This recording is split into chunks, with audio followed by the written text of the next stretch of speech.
I would cry at the end of every night. How do I be of service to animals on a global scale? That was my mantra.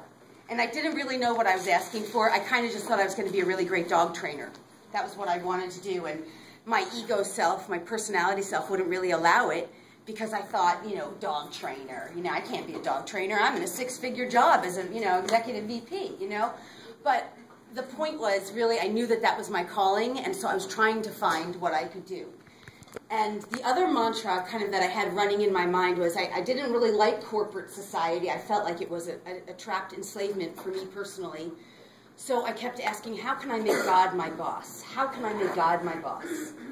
And then I had another, on my own spiritual journey, I had a kind of personal mantra that went something like this. It went, I want the truth no matter what. I want the truth no matter what, and I don't care what it takes.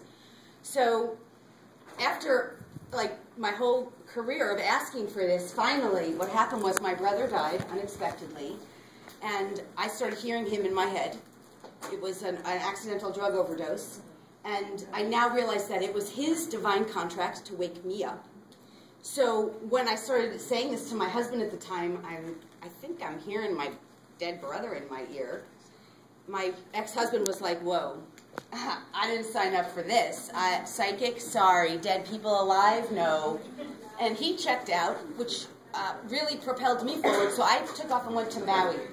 And I lived in Maui for 2 years, pretty much by myself. I didn't really have very much contact at all with normal, everyday civilization that we would associate with in Los Angeles.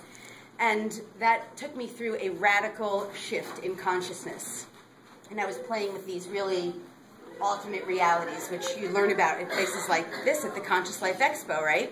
Mm-hmm. So, yes. So, with that, that's pretty much how I started getting into animal communication and started working with these things that I do, like psychic communication.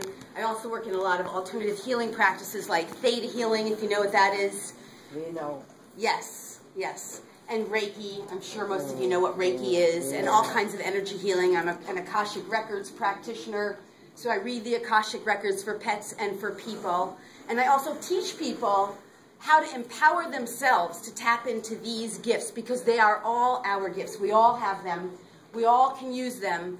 We just have sort of been separated from them for a really long time. And now, if you know about 2012, I'm sure if you don't, you're hearing about it this weekend, it's really just about the rebirth of us, the reckoning of who we truly are, which is what's the truth of who we all are.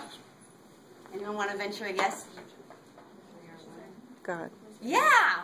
There's God running through us. The energy of every single thing. And the beauty of what's going on right now is with quantum physics, we can explain it all scientifically. So even the scientist's mind can't really disagree with it. It's like, okay, well, you can define it as the world of vibrational energy that's running in and through everyone, or you can call it the bliss state of God, that is just knowing, the knowingness that we're all one. Either way, it doesn't really matter.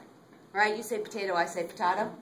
But the point here is that once we start learning how to tap into this vibration and this energy, which is a universal, all-knowing, loving force, we can heal ourselves, we can talk to animals, we can talk to one another, telepathy. We can do all kinds of energy work, clearing out energy blocks. Amazing things are possible for us, and this is what lies ahead of 2012. It's nothing to be scared of. It's something to embrace.